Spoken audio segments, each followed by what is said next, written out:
5, 4, 3, 2, 1. 101 TKO Radio, good morning. Happy Friday. It's your girl, I am Chelsea Speaks.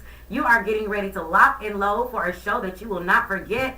Y'all, it's Friday. We made it. I am so excited. I have some very special guests in the room that are going to be joining me today. If you didn't already know, it's my girl, I am Karmyn, with her hit single Ready that she just released, as well as my guy Wes from Drunken Monkey ENT. So make sure you guys stay locked and loaded while we get ready to take this show to the next level. Let's ride.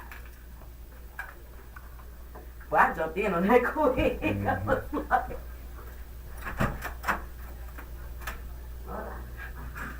hey. Good morning. How you doing?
building. Listen, we have been having amazing shows all week long, from Liddy in the City to our guest from earlier this week, my guy JC Caretoga. But now it's time to bring it on back to the home team. So with that being said, you guys give a round of applause for my guy Wes from Drunken Monkey ATL Entertainment.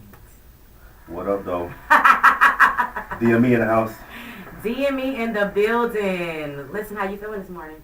I'm a little, You alright? a little sluggish, A little sluggish? we gonna make it pop. Okay, did you have a Drunken Monkey night? I did. I've been in the streets trying to promote the brand, trying to Okay. promote the parties. So that sometimes entails being out a little bit later than my old ass need to be out. So what does a typical night for Drunken Monkey look like? Well, when I'm out in the streets, man, it's about hugging women and kissing babies, and that's the way it is for real. Okay. Like I'm out there, I'm wearing, you got to rep your brand, Right, and right, everybody's right. like, what is that? Okay. And then I break it down to them, tell them it's a brand. Okay. It is not just a business for me. Mm-hmm. I walk and live this. Mm-hmm. So it's like, yo, the way that you see me is the way that you always feel at one of my events. You'll feel love. You know I'm going to turn up. Yeah. I'm going to give you shots. We're going to eat good, some lamb lollipops, and we're going to have a good time. That part, I love it. So, you guys, welcome my guests. So, before we get into the show, I got to talk about, today I do national holidays. So, today is National Iced Tea Day. Do you drink iced tea? I love iced tea. You got to be sweet, though. You got to be sweet? Yeah. You like it? You like cold or hot tea or both? I don't like hot tea. Okay. So I drink coffee. Okay. Or I drink cold tea. Okay, cold tea. Yeah. Today is also National Bay Day. Yeah. Do you have a bay? Yeah. Yeah. And listen, ladies, he admitted openly he has a bay. Yeah. And I got some kids and I got a bay. The kids in the bay. He got a whole bunch. I ain't trying to get beat up by nobody. Listen, that part. Today is also National Egg Roll Day. Are you a fan of egg rolls? I love egg rolls. What's your favorite type of egg roll? I like the Vietnamese rice, the The rice rice- wrap okay. egg rolls. Okay. They must be banging. What about the steak and cheese egg roll?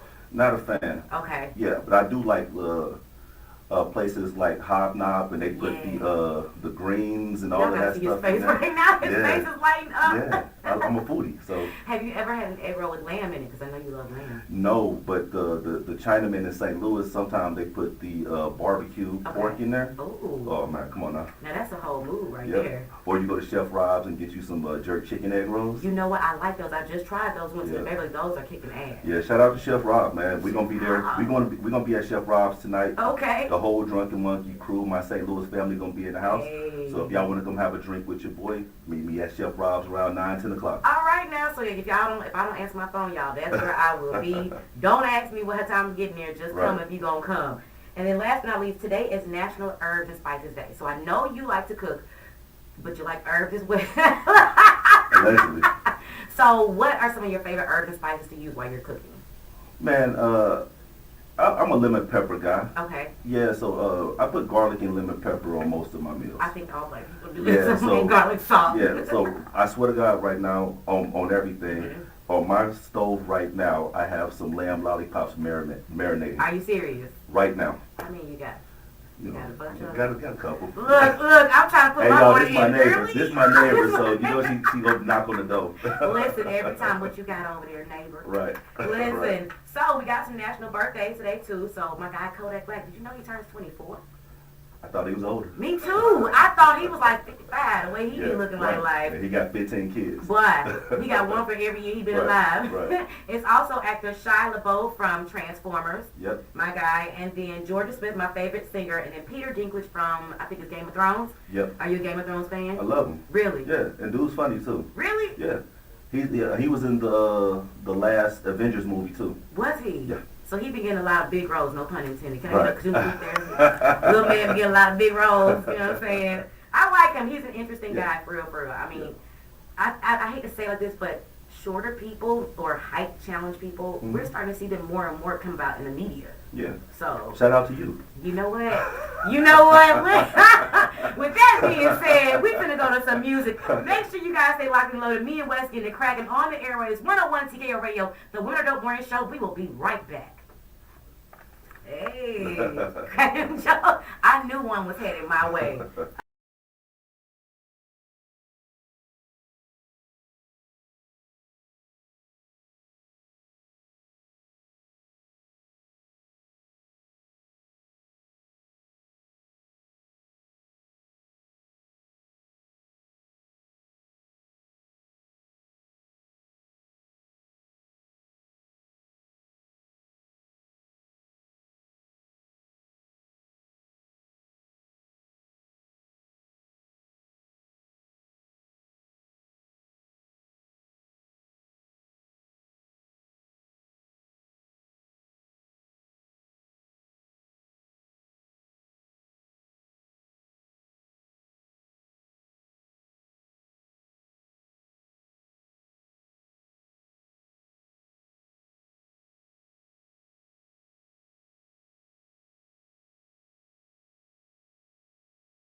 get up on Friday mornings and feel like what song is gonna turn me up? For you, Wes, what song like gets you going in your mood? Like when you ready to turn up? A Top- turn up mood? yeah, top three songs. Turn up mood, man. I'm a little bit, wise. Okay. I'm not old, but I'm a little bit wise. Okay. I go to my go-to. So one of my go-tos is No Drama. Okay. 8-Ball MJG. Okay. And Showing your age. most of my stuff is like that. A little bit of Lay It Down. Okay. 8-Ball MJG. Can we get some 8-Ball loaded up one time? So, but stuff like that. Okay. And we already talked. Like I'm a Nelly fan, man. I like the old Ludacris. I like Little John, East Side Boys. Absolutely. Like everything in the 2000s, early 2000s that was popping, I like it. Like these new guys, I do like Moneybagg Yo. Okay. Yeah. Like guys like him, Thugger, Young Thug, and those guys, man. I know you're a Kendrick Lamar fan. Hey. Cause you put me on to the last album. Kendrick He wrote it. Lamar. He was like, "Yo, what's going in?" Kendrick Lamar's last album is a work of art because not only is he a lyricist, he also has stories behind each song. Absolutely. He's talking about fatherhood. He's talking about The nation, and social media, and how right. relations. All of it. Yeah. Toxic relationships. Yes. The one that him and that girl was going back to back here, Yeah. and then at the end they end up having relations. Yeah. How many of us can relate to that video? Yeah, so I like people who are lyricists, even people who aren't that popular. Like back in the day, there was a guy named Cannabis. Okay. Like just lyricists. Okay. I'm not a mainstream So liker. you were the underground. But Kendrick Lamar is mainstream. But, Now but, he is, yeah. Yeah, but I like people who have a message behind their music. Okay. Yeah. So talk to me about Drunken Monkey ENT. How in the world did that come about? Because that's a very unusual name. However, it does have a lot within it. So how did that come about? So first off, I can say Drunken Monkey, but if you're not in the culture, don't call me no monkey. That's number one. That part. But the second, me and my brother Dion and my cuz Fig, what up, shout out. We would be out in the club in St. Louis, Missouri. Okay, Missouri. And then we'd be out there, man, and then we used to go out so much. And I was young and had like a couple of dollars, $3, $4 in my pocket. Okay. And people would be like, man, y'all some ignorant asses. And then it became like Animal House, and then it became Drunken Monkey in the house, Drunken Monkeys in the house. Okay. And then it was like every time we would show up on Tuesday, Thursday, they'd be like, they go to Drunken Monkeys. Okay. So So we y'all started literally coining that term. Hanging around the club, jumping around, percolating, dancing all over. I'm talking about the real percolate. It's time for the percolate. Are you serious? Really, really dancing. You was really dancing. First of all, don't be surprised. Your boy got moves. Okay. Especially back then. Okay. In the early 2000s, mid 2000s, when Nelly was popping in St. Louis. That's Okay. when St. Louis went through that whole renaissance. Right. And every club in town was popping. And we were out in the streets. Okay. For real, out in the You streets. was outside. Yeah, allegedly. Okay. But yeah, we was out there dancing, man, and then we started trying to have parties. Okay. We had a following. People knew when we showed up how the vibe was. Right. Because I carry myself the same way I carry myself now, man. I'm loving, I'm open, Yeah. and I like to have that positive energy. So we used to go to the clubs, and we'll make phone calls, and then I'll call 10 people, he'll call 10 people, he'll call 10 people. We got 50 people over there with us, and we all in the club party. See. So And y'all then- was rolling deep. And then it was like, okay, we should probably get paid for some of this. Okay. So then we started to like do our own events, Okay. and that's how it started. Wow. Didn't even have a LLC, didn't have a real name back then. We would just try to get $500 so we can go back to the club the next night. and Wow. spend it. So basically, your what you enjoy doing, you guys Right. like, you know what, we get paid for enjoying Yeah. what we love, what we like to do, what we're good at doing. Yeah, anything that you do well, you shouldn't do for free. Okay. Period. Very true. Period. Including going out and hanging out with your friends. If you can monetize it, monetize it. Absolutely. Right. When do you think you really hit that point where you're like, let's kick it in another notch and got that LLC and made it into a business? At what point were you at? Were you like 3 years in, like as you get older? I got older, man, and then once you get older, and I'm blessed. So it's how can I leave something behind for my kids? Number one, Okay. and number two, let me get some of these LLCs so I can hide some money and get some of these tax breaks. Right. Yeah. So I had like my first year learning about all of this stuff. I had 5 LLCs. Wow. Yeah, and then over time it's like, okay, let me focus on 2 of them. Okay. And I still have 2 to this day. Mhm. I just do different stuff with them. Okay. Okay. So then I was trying to do the stuff by myself. I actually went out and I took one of my bonuses from my job and I bought all this equipment. Wow. What And all did you buy? literally, tables, tents, chairs, air conditioners, fans, anything that I thought people would want to rent for a wedding. Wow. Because my friends who are getting married and stuff, all because I'm at that age where everybody's getting married, they have to rent everything. Okay. And I know because I did it twice, allegedly. And I know how much everything costs to rent out. So if you want to have a wedding, you're going to go to a spot and you need tables, tents, chairs. Sometimes you need all the table toppings. Sometimes you want chair wraps. Sometimes if you're doing it outside, you need air conditioners and fans. Right. You need DJs and bartenders and servers. I was like, that's $15,000 for a wedding. Yeah. Minimum. Yeah. That's a minimum charge for a wedding. And I was that's like, base. yeah. And I was like, I'm just gonna buy that and put it in storage and see what happens. And literally, I did it over a week. I just bought everything. I got 2 storage units and I filled it up. Wow. I created a website by myself. This is COVID, so I think everybody had a COVID hustle. Yeah. So early COVID, I was just at home, working from home, just figuring it out.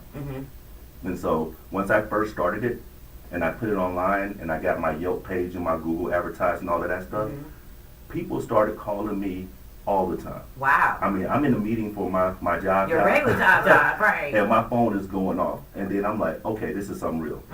And then Super Bowl came, and that first Super Bowl in 2020, I had 6 events. And I was only doing it for 2 months. Wow. And each event was $800. And I was doing it by myself. Okay.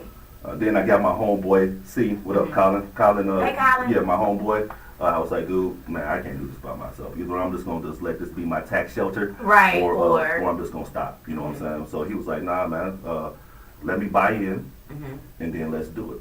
I like that the fact that you said buy in, because a lot of us talk about including our friends in business. Can you just talk about how that impacted you, having a friend that actually put money into what you were doing? Yeah. Affected how you were able to move? Yeah, so first off, either you're going to be an employee or you're going to be a partner. Okay. So as an employee, you don't have to buy in. You're going to do what I say because I'm the boss. You have to do it in a good way. Yeah. But I'm the boss and I walk in my greatness. Yeah. So, but if you're going to be a partner, I need you to be a partner. Yeah. So you're not going to come in with me and think you're equal without buying in. Hello. When I already spent, 15, 20,000. Come on now, talk about that. Gotta get a round of applause for that one. You got to be a businessman. You got to be about your business. Yes. So with him putting the money in and being with us, being with me, we went in and we went through the business plan. Okay. We talked about the 2-year, 5-year plan and bought in. And then it was like, okay, we have the rental part of the business. We have the mobile bartender part of the business. Okay. I want to throw some parties and I want it to be grown and sexy. Okay. So that's what we're doing now. Okay. So we got the rental part. We got the mobile bartending thing set up. We have party buses coming and pedal bikes. Yeah, with the bar in the middle. With the bar on it. Boy, I'd probably be out of breath with that. Yeah, no, it's actually, they have a little engine on there, a little generator. Oh, really? So really, you're pedaling to go up the hill softly. Yeah. And you're drinking at the same time. Okay. And then once you get going down or flat, yeah, you just coast. Oh, okay then. Yeah, because it's a little generator. So it's not like you have to. Nah, you're not pedaling the whole time. Okay. Yeah, and those things, $50-$60 per seat. So you got 20 seats on this. You got 20 seats on those things. That's a whole. Okay. I think about the money, man, because I do all of that stuff. Yeah. So we did that. 40 people did that for one of my friend's birthday parties, and I'm like, I'm gonna buy this. Wow. Right then and there. I was like, yep, this is gonna be mine. So you just think see about it, the you money. get it. I think about the money, you man. see the investment. You see 20 from it. You get, let's say, 10 people on the bike. Okay. That's $600 right there. And then you get relationships with the bars as you're going through Midtown or downtown. Okay. And then I'm trying to throw parties. Then I get relationships with those guys. Then we throw a party there. Okay. And then boom, Got it. Relationships. Okay, so it's all about relationships. Yeah. I love it. I love it. Listen, we're going to come back and give you guys some more information. I'm live with Wes from Drunken Monkey ENT, talking about business, branding, and booze. We'll be back in a minute. How? Yeah, man.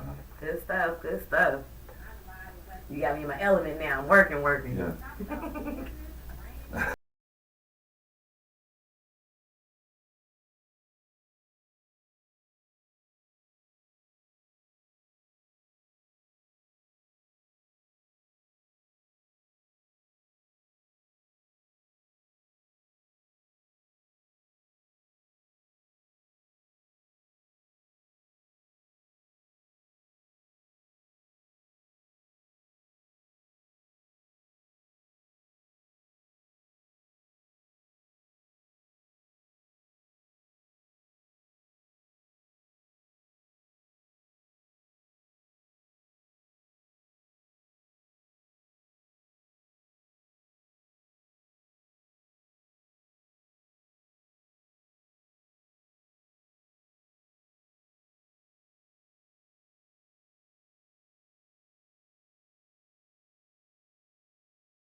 you doing when that song came out? Do you remember?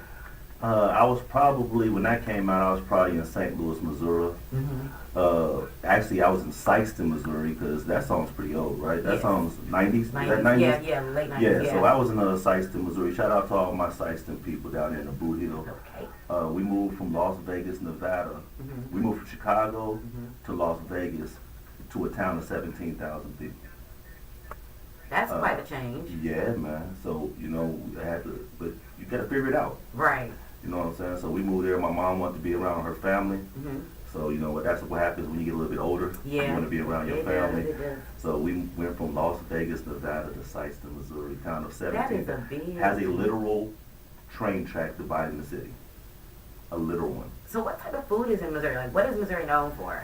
Well, St. Louis known for ribs. Okay. Oh, really? So they know for barbecue. So they have a whole St. Louis style rib. Oh. Yeah, get up on the game.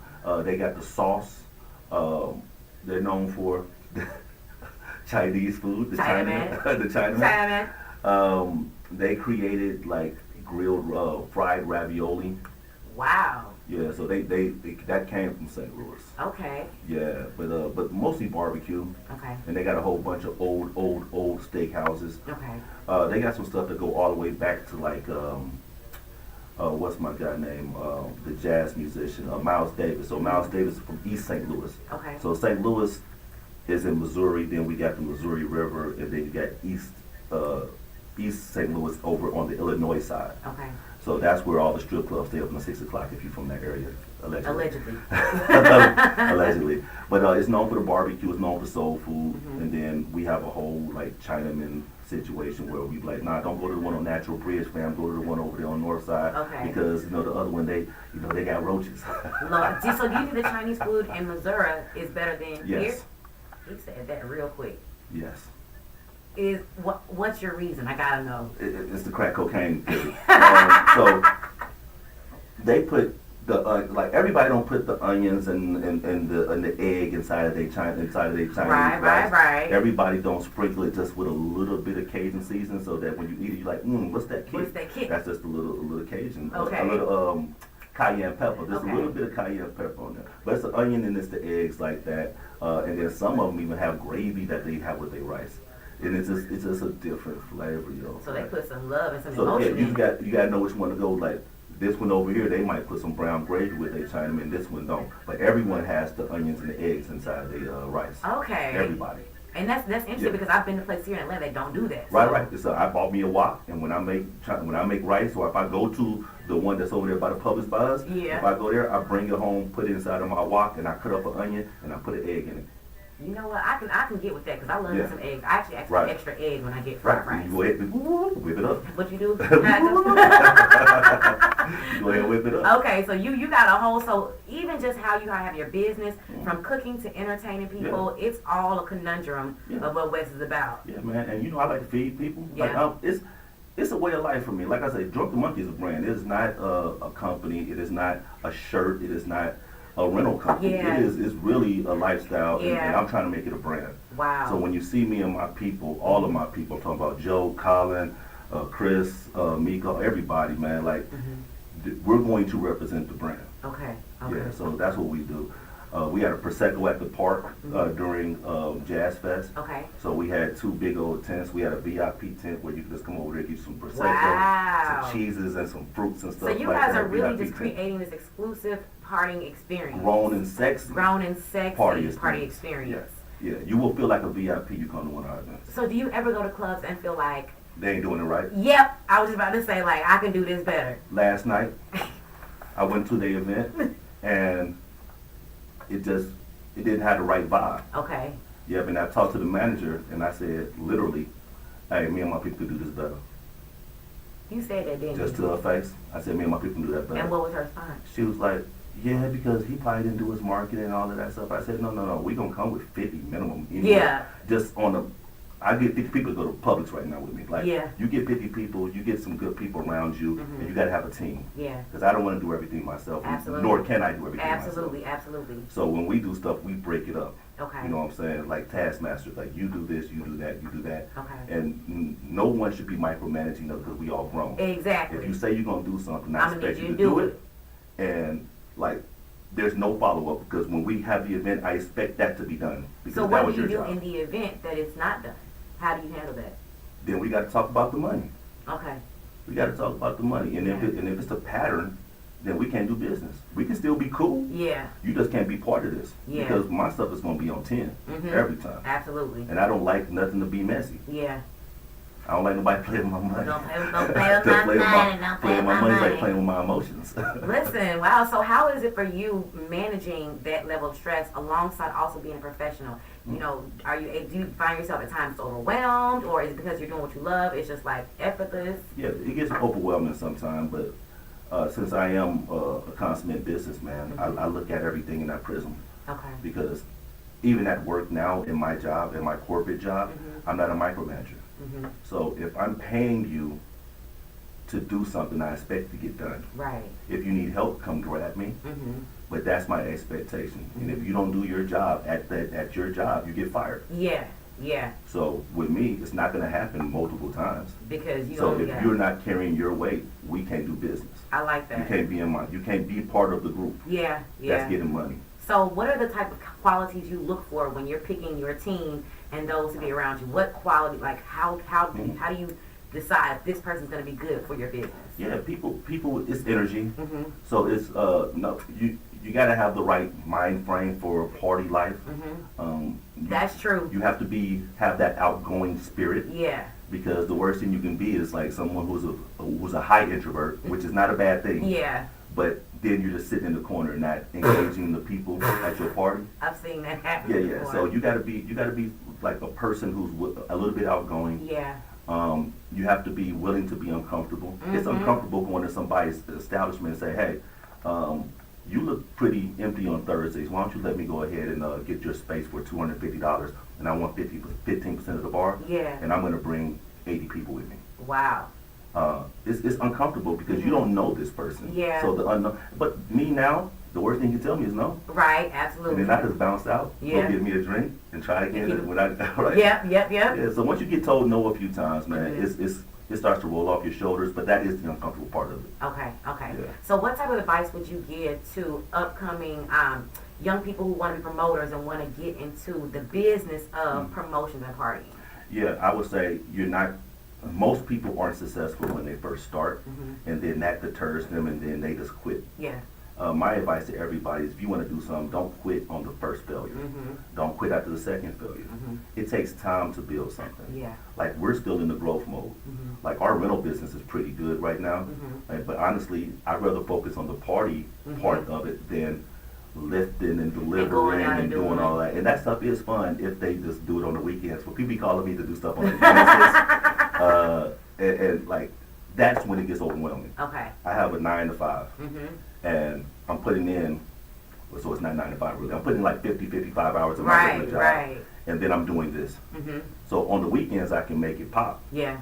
But this isn't just a weekend thing. Like people want to do stuff on Thursdays. People want to do we did a house event for the mobile bartending business on a Wednesday. Wow. Yeah, this lady had a divorce party at her crib. How long was the party? It was 4 hours. It ended up being 6 hours. Okay. Then. But they paid. Yeah. I mean, it was lit. Yeah, so we did specialty drinks for them. Like I have a whole like mobile bar, like a pop-up bar. Like a whole. And we pop up in your living room or your backyard. So does it a whole come bar. with the liquor too, the alcohol too, or? If you do it that way. Okay. It's packages, so you can provide the liquor. We just do a menu for you. Okay. And make the special drinks, or we just buy everything and you pay You for do it. it all. Yeah. Okay. Yeah. I'm curious, what's the most awkward experience you've had while doing a party? Like, what's something crazy that you just did not expect to happen? Yeah, me and my cousin Fig, we did Sweet 16, I believe. It was either a Sweet 16 or a baby shower, because this was 2 years ago. But it was a backyard party. Okay. So we go and we set up all the stuff. And then the lady kept on coming out and asked, do we want some lemonade? Do we want to drink? Because they was drunk. They was clearly drunk. And then they just like invited us in. And you offer me a drink when I'm done, I might take that drink allegedly. So we took a drink, and then one of the ladies was really aggressive to my family, and was trying to make him disappear with her. Oh, I'll okay. leave it that way. Okay. So she was trying to Yeah. take home a drunken monkey. Yeah, allegedly. Allegedly. Yeah. So that was what. So it must have been extremely awkward for you for that to have been one of the most awkward experiences. Cause it was like out the blue. Like people always drunk, so drunk stuff don't bother me. But Yeah. but it was like it was definitely a kid event. So it had to be like a birthday party or Okay, something okay. like that. And they were like the adults were, It was lit. Well, they say kids' parties really be for adults. yeah. I don't have. Is that true, Nelly? Nelly shaking his head Yeah. like there really be a slick turn up for it. So parents out there, we know what y'all doing Yeah. when y'all be having kids partying in the back in the green room. Mm-hmm. And I did have a thing where this guy kept on upgrading, and then so what you should do when someone upgrades on you is get the money right then. Okay. But they were like doing it all rapidly, so we were going back to the stores and we come back with more stuff. We go back to the stores, come back with more stuff. So he had a Super Bowl party. Okay. And we had all of this stuff. We had 10 table chairs. We had a big projection screen, one of the 20-foot blow-up projection screens in his backyard. Oh. And I had the projector out there, and we had everything, surround sound system, all lights everywhere. It was Wow. beautiful. And at the end of the night, we come back and get the stuff, and it's like 2 in the morning, because it's like Super Bowl. Yeah. So go back, get the stuff, me and my cuz. And dude wasn't trying to pay me for all the upgrades. What? How did that happen? Because I didn't get the money up front. You get your money up front. So what was he man. like? He just like, I don't feel like I should. Yeah, he was like, nah, I already paid you. I said, but dude, we went and got another tent. We got 3 more tables. We got this, we got that. And he just kept on trying to blow me off. And So how did you? yeah, well, I'm me, man. Like, Yeah. I'm not leaving without my money. Yeah, you can act crazy, but his lady or his wife or whoever ended up coming down and paying me, Okay. and gave us a big tip. But the dude was drunk and he didn't want to pay. Okay. Yeah, because he was like, it was over at that point. He was like, "What you gonna do?" Yeah. Oh, so well, he was hey, allegedly. Chicago, St. Louis come out quick. You know what I'm saying? That Midwest come out real fast. You play with my money. Listen, don't play with the money and Right. don't play with Drunken Monkey ENT. Look, when we come back, we're gonna talk some more with Wes about the dope sneaks and kickers ball, sneakers and kicks balls. I almost said balls, but I'm not talking about those, y'all. But anyway, we'll be back in a minute. 101 TKO Radio. Keep it locked right here. Good What up, Big Lee? Real cuzzo. morning, everybody.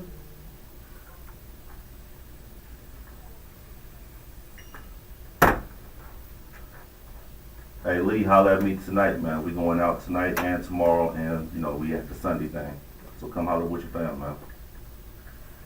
101 TKO Radio.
when I play Kendrick Lamar, like I'm Right. preaching right along with him. Right. That song right there, it talks about so much. Like take off everything this world has put on Take you. it off. Take it off. That's what he said. Take it off of the plane. That one time though. No, but we back in the building with Wes from Drunken Monkey ENT. Let's talk about this dope sneakers and kicks ball. So what brought about the idea to do dope sneakers and kicks? We as a group, the 5 of us sat down and we were just saying, day parties, grown folks, we can do that. So we all go to day parties and we all been to clubs and all of that stuff. And we said, okay, let's go ahead and do it because we got a decent sized network. And even if you get 50 people for a day party, that's a success. It's still good, yeah. So we wrote down everything. So we all have the notes app, and everyone wrote all these ideas. Okay. And we had like all kind of stuff, man. But this is just one that hit me because I'm a sneakerhead. Okay. And so this is one. It was as easy. It was like, okay, everyone goes out and everybody always dresses up. Let's do a casual event. Okay. And everybody come out, bring either they sneakers, they J's, their Adidas, all day afternoon sex, or your stilettos or whatever you want. My sister wear Chuck Taylors. I know that's right. So bring your Chucks out, go ahead and put an outfit with it, be fly, and come drink with your boy. I love that. Yeah. I love that. So you guys came together and put a bunch of ideas together and were like, which one do we want to do? So we had Michael Jackson versus Prince, which we did. Okay. That was our first party together. Okay. And it was dope, man. We had a nice eclectic group of people. Our DJ Halftime was banging. Okay. So we did Michael Jackson versus Prince, and then everybody who sounds like them. Okay. So we played the music, and then we actually really had a Michael Jackson versus Prince contest. We played song for song, and then say, do you like Michael Jackson or Prince won that round? Okay. And we did 10 rounds of songs. Okay. And then we crowned the winner. Wow. Yeah. Okay. So we had Michael Jackson versus Prince. We had a dope prom, heroes and villains, all white or all black party, a 90s theme, a Coachella theme, bubbles and balloons for champagnes and stuff like that. What? Yep. Hey, we got to stop the party right Hold now. on, We got flowers in the house. What is this? We got some flowers in the house. Somebody got. What? There you go. They delivered this to you. For me? So allegedly we got a secret admirer up in here or something like that. Hey y'all, she got a whole dozen red roses. What in the world? Yeah. Who is Cindy? Yeah, you know something. Don't be acting like you don't know. The guy Act like- said He it's from. just- Now you just said it from a special person. That's all the deliverer said. I have no idea. Y'all. Hey y'all, I'm flipping it. Look at her. She up here, her mouth is a gate. Her mouth is a gate. She got all these red flowers over here, y'all. Who would do this? Was it Chico? Who? Listen, if y'all are listening right now on air, I You don't just even know what to do. okay. Yeah, One more time. yeah. That's how she looking, right?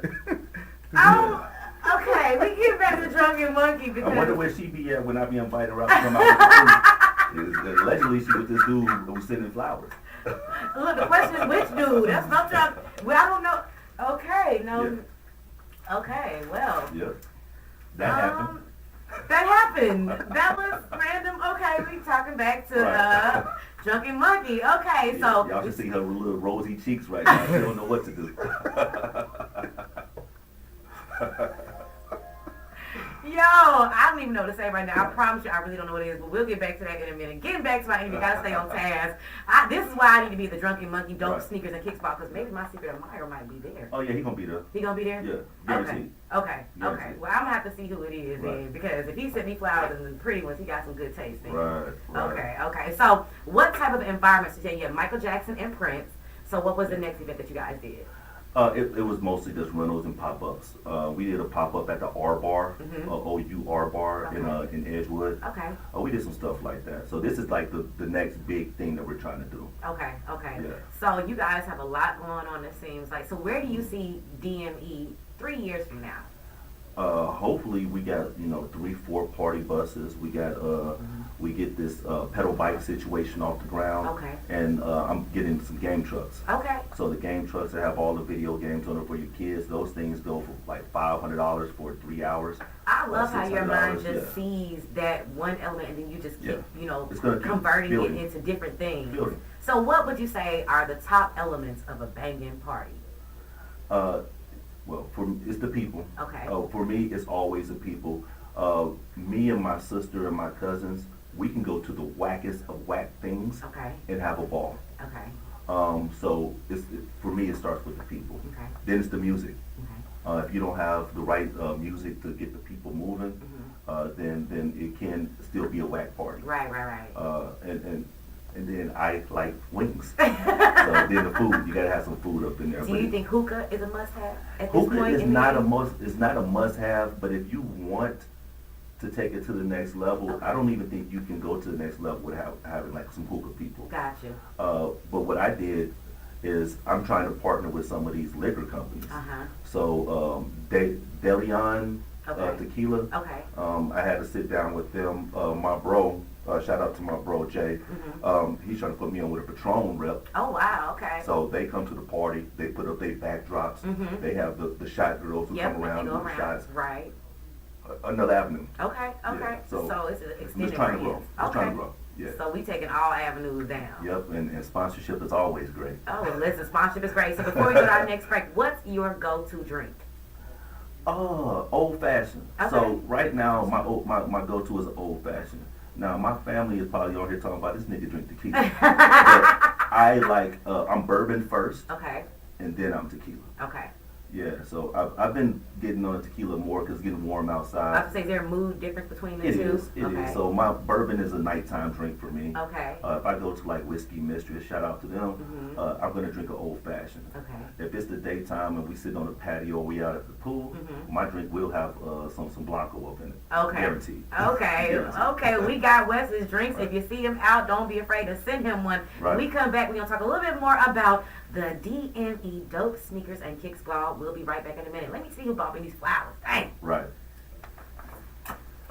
What in the world? What did he say at the door? I just said from special. Wes, did you get me these? Huh? Did you get me these? Yep. You did? Yep. Are you being for real? Nope.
California. We got T.I., Rico Love, and rest in peace, Young Dolph.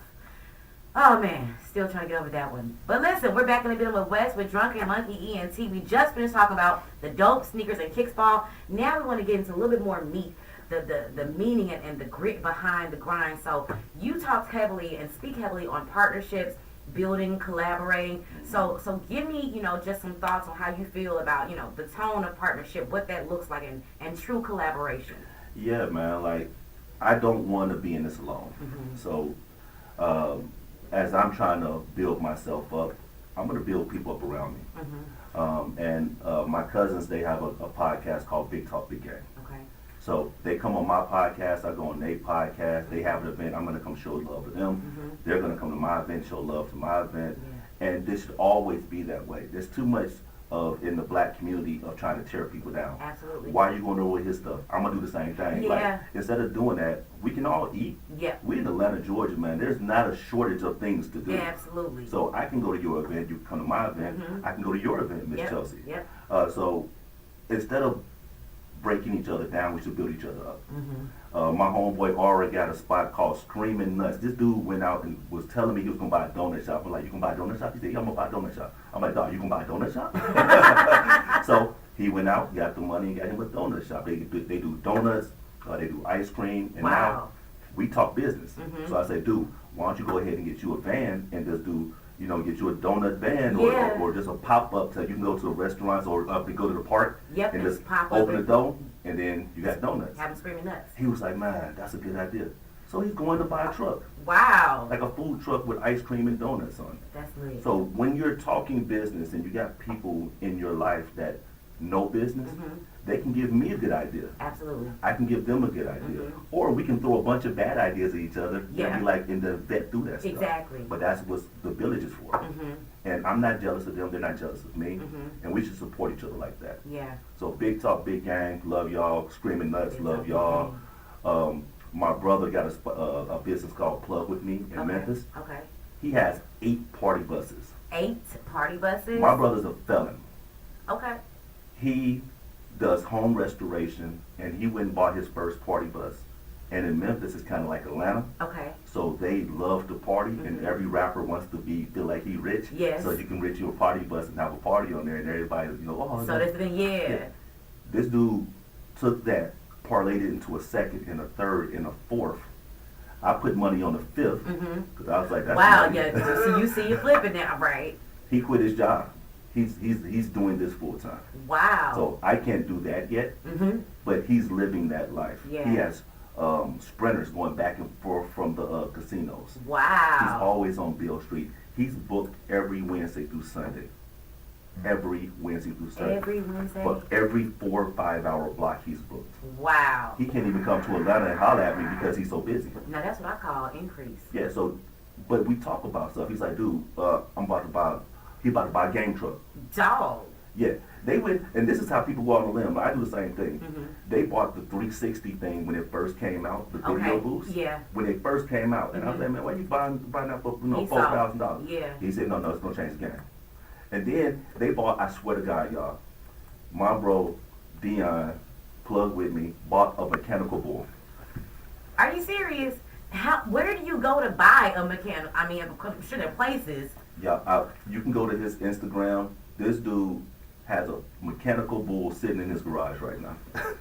Just sitting. He just thinks about it. He said, look, we're going to have parties and then people are going to get on this bull Yeah. like the Ice Bar does. Yeah. He said, yeah, and people are going to rent it out for $500 for an evening, for a party. They think like that. They see they see it, the and they yeah. buy it, and then they wait for the demand to come. Wow, you talking about moving in faith? Hey, man. And I buy stuff, and I just put it in storage, and they be like, man, why you buy that? I said, somebody want it. And then eventually somebody, not too long later, somebody comes down and I bought a 20 by 30 tent for, like, call it $1,800. mm-hmm. I rent it out for $750 every time. Okay. 2 times almost gives me my money back. 3 times pays for it for life. Everything outside of that third rental is profit. Wow. I think that's the way I think. Yeah. So if I can make my profit back after 2 or 3 rentals, Then it's a true investment. win. Yeah. It's a win. Yeah. Yeah. So that's how I price things. That's how I go after things. Mm-hmm. The speakers I got are very nice speakers. Mm-hmm. So if I do a party and they want to rent the speakers are $350 for a pair. They come with my professional mics and all of that. Wow. The speakers cost $700. So you get a couple out, and you didn't. 3 times. Three times. I get my money back. And they're gonna last for 10 years. Now, with the pandemic, did you see an influx or a decrease in your events or being able to partner as well as you are now? The rental business was popping. Really? So it was just me and my cousin Fig, Mhm. Big Talk, Big Game. Mhm. He's with them, and we would just go to people's houses and set up, Okay. literally. Okay. I did I got a sweet 16. I got a bridal, a baby shower. Mm-hmm. I got a bachelorette party. I need drink specials. I need servers. I need all of that. Yeah. Super Bowl was big. Okay. 2000 and 2001 was big. Okay. This past year we did a good job too. But those first couple of years when Mhm. everybody was staying at home doing everything at the crib, That was y'all's. I'm That was trying to y'all tell money you. making season. I'm trying to tell you. Wow. Like everyone's doing stuff at home. So that pretty much opened up a whole bunch of doors. So Yeah. so in terms of collaboration, how do you determine if that's someone that you want to collaborate with on a business level? Like, what questions go through your mind when you're considering collaborating with someone? I talk to people. Like, Okay. I don't mind talking to anybody, and anybody who knows me knows that He I lying. don't He mind. for real. Y'all I ain't don't for real. mind. He ain't lying. And I judge your energy, and for me it's about a feeling. Mm-hmm. So my bro Jay, he's over there at a Tribeca restaurant in Buckhead. Mm-hmm. We talking business, and we're talking about collaborations, and we all know somebody that you did business with that it didn't go well. Right. Right. If we're doing business and you're not pulling your weight, Mm-hmm. it bothers me to my core.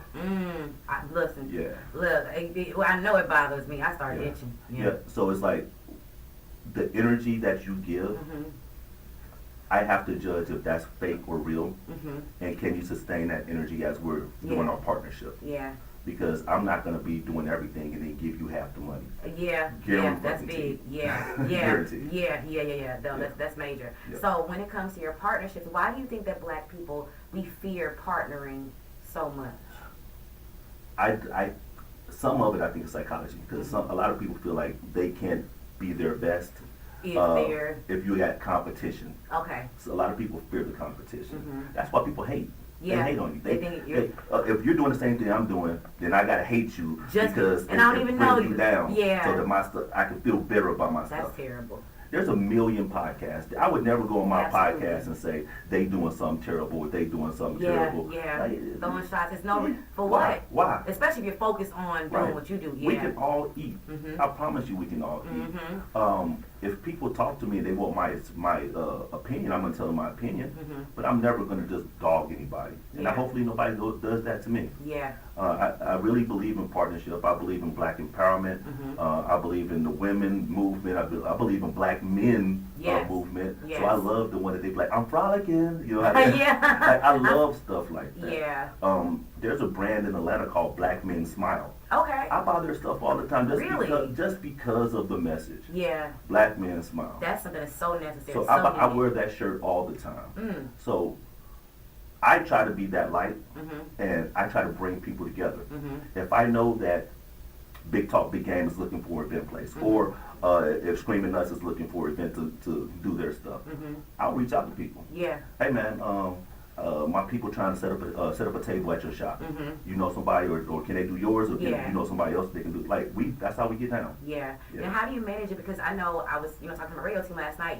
When you're in these partnership situations, a lot of times your partners, they may not have the same passion as you, but how do you get them to, or encourage them to, come on, let's get, because you can't expect everybody to operate on the same. Right. So what works for you in being in a leadership position and encouraging your team to see those results and get those results? Expectations from the day we start. So we're gonna sit down and we're gonna talk about the money and we're gonna talk about all the rest of the stuff. Mhm. But then it's about expectations. Mhm. I don't want to have to track you down for the information I need for you to go to the To do next it- step. Exactly. When I ask you to do something, or when you ask me to do something, we have to get it done. Mhm. If you're running behind, you need to tell us when you're running behind. Mhm. But I'm going to assume that you're going to come to the next meeting prepared. Okay. When we get to the event, I'm going to assume that you did everything that we talked about we're supposed to do. Mm-hmm. Like, I don't want to get to the meeting talking about, oh man, I forgot, I didn't pay the DJ, or Oh, no, we can't I don't do have that. no wristbands, dog. Yeah. I forgot the wristbands or the VIP table. Like, no, That's not the way you do business. Yeah. If I go to my job and I start not doing stuff, I get Then fired. I'm getting fired. Yeah. So what I'm gonna do is we can finish that event, Mm-hmm. and then we can't do no more. And not that I don't like you. Yeah. I just don't do business like that. Yeah. But expectations is the number one thing that you have to set when you're doing business with people about the money. Okay. You gotta have expectations. Okay. So for starting a business, you know, how do you guys divvy up the money? Is it like depending on what the roles are, or how do you decide what percentage everyone gets? Right now, these are people that I love. Mm-hmm. Even if even if we break up, I'm gonna love them. Mm-hmm. We're gonna split it Okay. evenly. Mm-hmm. That's the way we're operating right now. Mm-hmm. Now, let's say if I take a bigger role Mm-hmm. or someone else takes a bigger role, that role comes with compensation. Yeah. So, but the way I'm doing things now, the way we're operating as Drunken Monkey and Super Friends, Mm-hmm. I uh, love that. you get the DJ, you get the menu, Mm-hmm. you go on Eventbrite and set that up. Mhm. You go over here and make the flyers. You do this, you do that, and we divvy it up so everyone has a big part of it. Mm-hmm. Then we come back and we put everything in the notes in the Apple thing, Okay. and then we divvy up the money. So it's going to cost $300, $400 for a DJ. Mhm. It's going to cost $250 for the event place. We should get 80 people at the door at $10 a head. Mhm. We got 5 sections, 5 tables. Do the money, Mm-hmm. and then say, okay, guys, break. Let's meet again in 2 weeks, a week before the event. I like that. And then tell everyone, make sure you make sure that everything is going the way it's supposed to go. Okay, so when they get done with these tasks, do they say they check in and say, "Hey, I just finished this," or do you just have that just show up and have it done? That's why the week before you should have everything almost done the week before an event. Okay, If yeah. you're doing it right. Mm-hmm. So that touch point the week before an event, if anything's outstanding, Mm-hmm. 9 times out of 10 I'll just do it if it's Yeah. outstanding. Yeah. But I always expect everyone in the group to contribute. Okay. And then, honestly, if you're going to be in this game, Mhm. everybody got to bring somebody. Yeah. So if you bring 5 people, that's fine. But you got to bring somebody. Yeah. So if you're not pulling people into your events, you won't make no money. Gotcha. Exactly. Yeah. So this can be the best person. He can have the best, or she could be the best person. But they if you're ain't not bringing bringing nobody, anybody, then you ain't doing nothing. then that's defeating the purpose. Yeah, yeah, that's heavy. And I think we miss that step a lot of times. Even event planning is asking people, "Hey, you need to bring 5 people with Right. you." Even church asks you to do that. Right, just bring 5 people. Yeah. And then 5 and 5 and 5. If all of us bring 5, that's 25. Mhm. And then all of them bring 2. Then Then it keeps on it keeps going. on adding on, Right, right? right. And I tell people constantly, the energy and the traction from your business starts within the internal. So Right. you're setting the expectation of the party. The ones that are putting the party on, Mhm. we're not asking anything different than we do. You know, the people coming out, we're doing it ourselves. Right. And that's why I've been in the street this whole week. Like, I've been out. Yeah. I've been wearing my shirts, and I've been out hugging ladies and kissing babies, dapping up dogs, and like, man, like, y'all don't come on out, man. Like, this is the vibe you're gonna get in any event that I go to. Yeah. So come on out. I guarantee you will have a great time. I love that. Yeah, with shots and wings. He for ain't real. lying, y'all. It's always a good time for real, Right. for real. I love my neighbors. Yeah. So where can we find you on IG? Give us all your social media handles. Any shout outs you want to give? Throw it on air. Yeah, nah. Shout out to everybody who's ever supported us, man. We talked about my big talk, big game. We talked about the Screaming Nuts. My brothers, my sister, they know I love them to death. Mhm. But you can find me anywhere on DME, that's Drunken Monkey Entertainment, DME at ATL. So DME ATL on all social media. Our website is drunkenmonkeyentertainment.com, very, very easy. You'll see all of our pricing, you'll see the merchandise. If you want some of this merchandise, y'all can reach out to Miss Chelsea. Yeah. Tell me your size, I can get you together. We are coming out with some summer colors, so I'm working on that right now. I design my own shirts, I print them out and all of that stuff. So everything's in house So that's what you be in the house doing. and cooking. And cooking. So I have 3 questions I always ask all of my guests. Yep. And they're my 3 crazy questions. Yep. So first one is, what's your favorite position? Ooh, my favorite position. I- It gotta be doggy. And then I like her to put her hands on the headboard. Yeah, because I like to go pop, pop, pop, pop, pop. Yeah, I like that. You know, most people be like, CEO or winning. So you're the first person that's honestly answered with the first thing that came to your mind. So I salute that. Give me a round of applause right there. Yeah. Thank you for answering honestly. Yeah. Hey, I was on the Big Talk Big Game podcast. They asked me that question. For real? And I be telling them, like, sometimes I catch a cramp. So then I got to do my scissors move. I put my legs in between her legs, and then you just go ahead and like try to slide on in. Because I be catching cramps. Look, at least you honest with it. He said he catch cramps, y'all. But he gonna keep going, though, I'm right? gonna keep going. I'm gonna do the scissors. I'm gonna go ahead and just let that leg be real straight, and I'm just gonna fight through it. You go ahead. You gotta finish. Gotta see it through, my boy. I see it through. Right. Okay, so who is your celebrity crush? Ooh, so it didn't change, Okay. and this was a big controversy within my household. I did love Meg Thee Stallion. Everybody should know. Like, if they know me, I used to, man, when she first came out, I was like, look at that Stallion. But then, like, somebody made me feel bad. And they were like, but she's old enough to be your daughter. So they ended up taking away my joy. Oh, sorry. Taking away my joy. And honestly, I like a Gabrielle Union. Okay. I like a little chocolate thing, and she's down for her man. Yeah. I like that stuff. I like Okay. somebody who I feel like they'll fight me if I do something wrong, Yeah. and then she still got that sexy. That's a feel. real man for you. That's a real man. I can't. Right. Okay, and my third question is, what has been your most awkward kissing experience? Ooh, sloppy mouth. Love this story. What? Hey, Aura, real talk. So Sloppy toppy and sloppy mouth. I was in Naples, Florida, Okay. and I was single, and I was out in those streets. 'Cause, I get out in the streets when I'm single. I'm out in the streets. Okay. So I was out in the streets, and I met this young lady. Man, we went on a few dates and stuff, and then at that time, you start to be intimate with this person, and I swear to God, this girl kissed me like Scooby Doo. Imagine Scooby Doo and how he always lick his whole face with his tongue. Yeah. This chick licked my cornea. What? She licked my brain. Like she licked my whole freaking face. And this is not a joke. That's the biggest turn off that I ever had before in my whole life. She kissed me and it turned me off instead of turning me on. So I went back to work and I was talking to my homies and stuff, and I was like, yeah, man, sloppy mouth, I might have to let her go. And they said, what? I said, sloppy mouth, man. She kissed me and she had all the spit on her tongue. She was licking me all on my nose, and like, it was terrible. And literally I had to ghost her for that. What did you do after the kiss? Oh, it's time to go. Like, you just start looking for your shoes and stuff. Like, yeah, this is not gonna work. And that was like. Did you ever tell her that? What did you do? I'm just petty. I just ghost. You just straight ghosted her. Yeah, just call. Hey, you want to go to dinner? No, I'm good. I mean, I can't imagine somebody licking your entire. If you can't kiss, then we probably can't be together. Yeah. Like, that's a big thing. Right. in a relationship. Yeah. Well, So she slapped me down. She slapped you down. Yeah, not in a good way.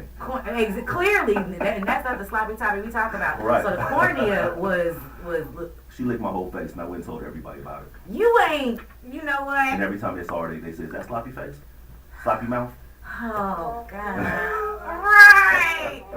Oh my God, that's a true drunken monkey entertaining story. Hey, So Aura just chimed in on the What'd he live. say? He said sloppy mouth, LOL, because he remember her. Yeah. look now, shout out to Sloppy Mouth. She's still out in these Right. streets slopping them down left Yep. and right. I won't say her real name, but she know who she is. Look, you know when you are sloppy, we saluting Right. you. Hopefully you're not slopping anybody else with COVID going around. That was You probably could smell her breath through the saliva. And she was the finest thing that she was so So super it fine. threw you all the way. Super fine. You couldn't work through that? Nah, petty.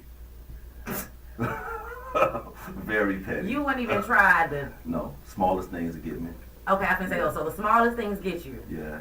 If you're gonna be with somebody, you want to be with them, right? That's true, that's Yeah. true. So when you with them, then you accept those things. Right. But you got to get past. What if you would have told her, like, hey, Go to class. There's these books that teach you how to kiss. here, watch this YouTube video. Watch this red tube video. She was watching Scooby Doo. Like that's her shit. And she probably did it like she was the sexiest thing in the world. Yeah. And she, how they grab the back of your head. She grabbed the back of my head. You felt dirty. You felt violent. Licking my damn cornea. Oh my gosh, ladies, please, if you currently do that, I beg of you, I implore you to stop doing that today, because that's clearly not attractive, right? She needs to go to church for that. That part. Well, listen, I have enjoyed having you on the show this morning. We look forward to supporting you on June 18th. Yep. Hopefully I can make it out tonight, but I'll make it time sometime throughout the weekend. So We out the whole weekend. we outside. Finding the streets. I already know. Well, y'all stay locked and loaded. I'll be back in a minute. 101 TK Radio. Make sure you follow the movement. DMEATL. Drunken Monkey is in and out the building. Holla. Damn right. Appreciate y'all. You're welcome. Thank you for coming in. Okay, I see you, D-Rail. She did lick me.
So I am excited. We got a lot of ground to cover. We're going to talk about your new single, your projects. You guys went to Africa. So much going on. Yes. So you guys get ready to lock and load with 101 TKO Radio. We'll be back in a minute with the one and only Karmyn, all for you.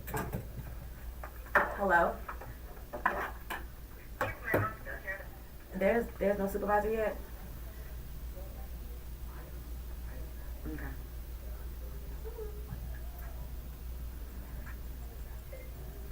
Like, Jump I'm by. totally saved and everything, but I really like this song. Which one is this? This Is song. It's a vibe, It's though. definitely a It's vibe. a vibe. She's so extra, though. You know, you think she want to be Beyonce? Yes. And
spit on on the record on some tracks. Yeah. But when you're doing soul work, Mm-hmm. then you definitely have to make sure your soul is in check. So when you're writing a song, is there a process you go through? Like, okay, I gotta pray, then I gotta drink a glass of water, then I gotta hug my husband and hug my kids and get on and then tell my daddy. So what is your creative process like? Definitely prayer first. Okay. And then honestly after that, I just literally listen to what the producer may play. Mhm. And honestly, it just comes to me. So I Mhm. know that's through Holy Spirit for me. Mhm. It just flows out. I don't have to like think about it. Mhm. It's just once I hear a rhythm or a melody, It it just starts flowing, period. Do you find a difference in your creative process now versus when you really first started recording? Sort of, kind of. Because when I first started, that's when I was trying to do R&B. Okay. And it was I think a little more difficult because I was trying to find experiences that I Yeah. probably really didn't have, but trying to Facts. make it. That's real. And so on this side and choosing it this way, Mhm. I've experienced this. I've Yeah. experienced God. I've experienced His presence. I've experienced, the happiness, the joy, the pain, and the hurt of Yeah. being a believer. Mhm. And so it does kind of make it easier on this Okay. side for me. So it's safe to say you true to this, but I know you true Yeah, to this. yeah, For yeah. the listeners out there, you true to this. All day. I Okay, don't she's play talking when it about comes she's to just what I using believe, what I restaurant. stand for. So yes. So how did you begin singing? I think in all of our interviews, I don't think I've ever asked you, like, what was it like for you beginning to sing? Like, when did you first know that music was going to be your go-to? Because for those that don't know, we went to high school together. Yes. So Karmyn used to be my loving basketball friend. I was a cheerleader. We used to sing Terry Kimmel, Can We Talk? Y'all don't know about them days right there, but so what was it like for you growing up with music? Was it in your family? Tell me what that was like. So yeah, I did grow up in a family of singers. Like my mom's dad sang in quartets, my mom sang in Oh, quartets. wow. My cousins on my dad's side sing, my cousins on my mother's side sing, her brothers and sisters. Like our family functions and Mhm. gatherings is singing all day long. Okay. So I come from that. So at the age of 3, my mom showed me videos of me singing, and then being a PK, which is a pastor's kid for y'all that don't know. No, they ain't know it these days. I had to sing a lot, me and my sisters, before my dad would preach. Mhm. So it started becoming just a thing, and I started feeling like, okay, I think I like this. But by the age of 10, my older sister, Bridget, would write. And so she would lay me next to her and like, Karmyn, I want you to start writing. You can do this. Wow. So she taught me how to write, and I wrote my first song at the age of 10. And so Do you remember what that song was? this was called, It wasn't like In Tunes. no, it was kind of no. It was kind of like that while you playing.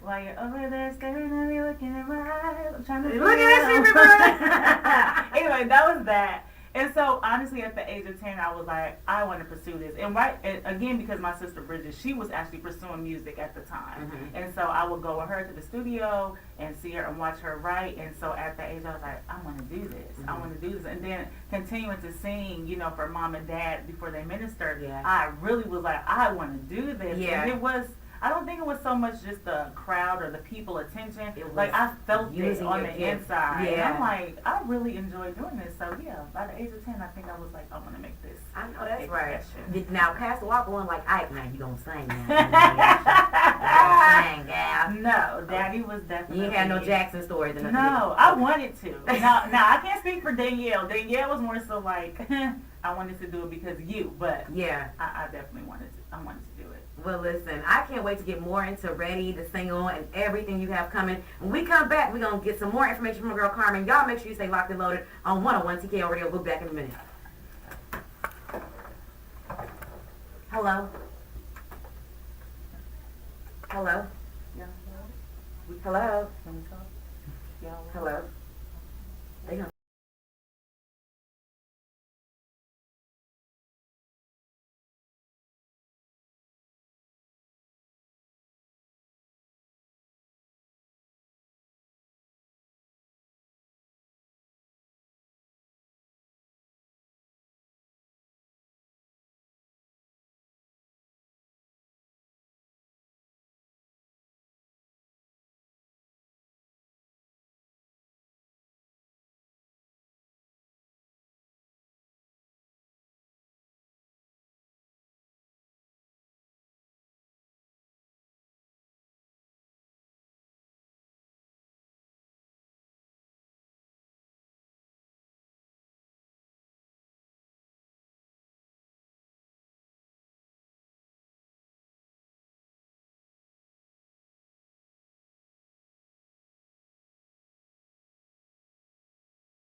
Yeah. and just talk about the different moments. Like right now, I am arguing with AT&T about my bill, y'all. This is so real while I'm at work right now. But you know what? I realize that that's a distraction, and that's something that can stop me from doing my job and making sure that I see through, because there's some information and some spiritual blessings that are going to come from this interview that I know is going to demand all of our attention. So with that being said, you guys put your hands back together for my girl Karmyn. She is in the building. Hey y'all again, what's up?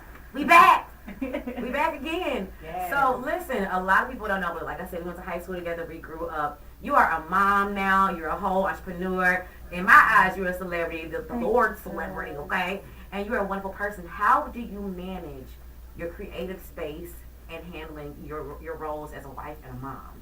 You know, that when that question is asked to me, I just say I'm still working that out. That's real. You know, because you are finding that balance. You know, the boys are getting older. They're still, you know, young though. So they're finding their way. I'm finding my way with them, and just them being independent now, me gaining my independence again, you know, not having to toddle them in a stroller or a car seat. So I'm really still working that out. But I have a support system and a husband that supports my dreams and my goals. And that to me says so much, you know, for my journey and where I'm trying to go. He's not saying, hey, no, you need to be at home in the kitchen. Or your bare feet, right, you exactly. need to make sure you at home in the laundry. Yeah. He's like, okay, babe, what do you need? Okay, so this is what I'll do, and then this day I can do that. So to have a supportive husband, to be honest, really does help the balance of everything that I'm doing. So See, shout out to Pastor T. Pastor T, y'all know Pastor T, that's the one that's the station pastor, y'all. Hey. If you want to donate right now, time and off and do Cash App, then Moselle, we'll take it all, okay? Take it all.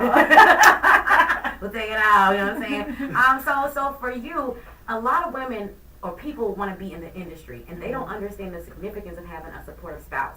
So as a woman, do you think that women's standards have changed based on our roles and new things that we're doing in our careers? Do you think it's no longer traditional, or do you think that space has grown for us to love and do our purpose as well?